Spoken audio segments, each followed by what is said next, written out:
Good morning, guys. It's Pastor Andy. Today is December the 31st.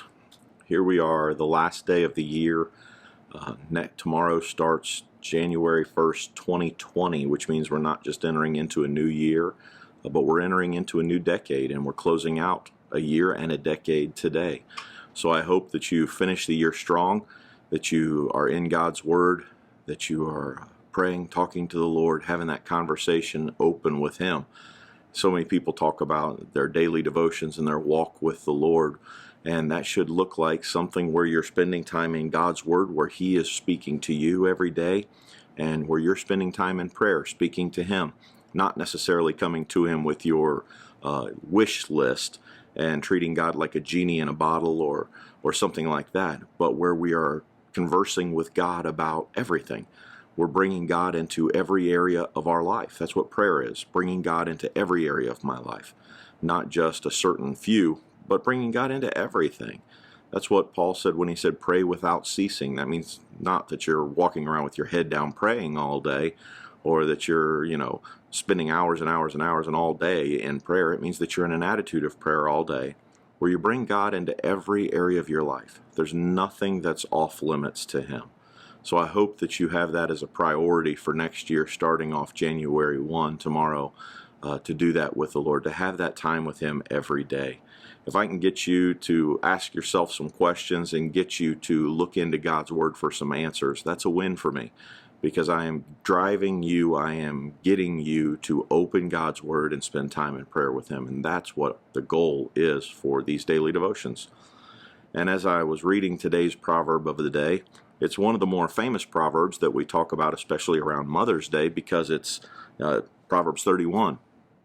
And we've all heard about the Proverbs 31 woman and all those things. And it talks at the beginning of the chapter, the sayings of Lemuel, where he's being told about alcohol and how a king is supposed to protect people who are underneath him. And then you come to verse 10 and it says, "Who can find a virtuous and capable wife? She is more precious than rubies. Her husband can trust her, and she will greatly enrich his life. She brings him good, not harm, all the days of her life."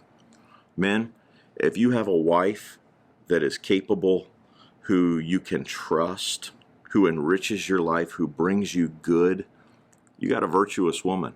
And you ought to thank God for that every day, that He has brought her into your life. I said it Sunday morning, that marriage can either be heaven on earth or it can be hell on earth if you're married to someone who is not like this.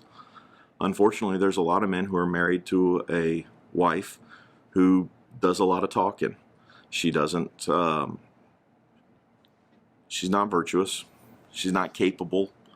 She doesn't enrich her husband's life. She brings harm to him, brings harm to his name because of the things that she says and the way she acts and what she does. Now, please don't take this as being a male chauvinist. That is not what I am by any stretch of the imagination. I'm complementarian in doctrine. I believe that the husband and the wife roles complement each other. The man and the woman's roles complement each other. That God made each one of us equal. But there are some responsibilities He gives to a man and some responsibilities that He gives to a woman.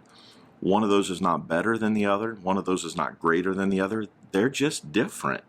And God chose to do things that way. And that's completely up to Him, because He's God and I'm not. So I am not putting down the role of any woman anywhere. I mean, outside of pastoring, there's not many roles in the Bible that says that a woman cannot hold. So I think our church is very balanced, in that we have ladies who serve in all kinds of ministries, and we have men who serve in all kinds of ministries. I love that about our church. We're very active involvement from our congregation. But men, the whole point of this morning, thank God for your wife, because without her, you'd be a mess, if we're honest. I know I would be. I know me personally today, I'm thanking God for the wife that He brought into my life. How she enriches me, how she helps me, how she partners together with me, and how we have a great marriage. I love my wife, and I thank God for her. Men, I hope you feel that way, and I hope you tell your wife today how much she means to you and how she enriches your life. God bless you. I'll see you next year.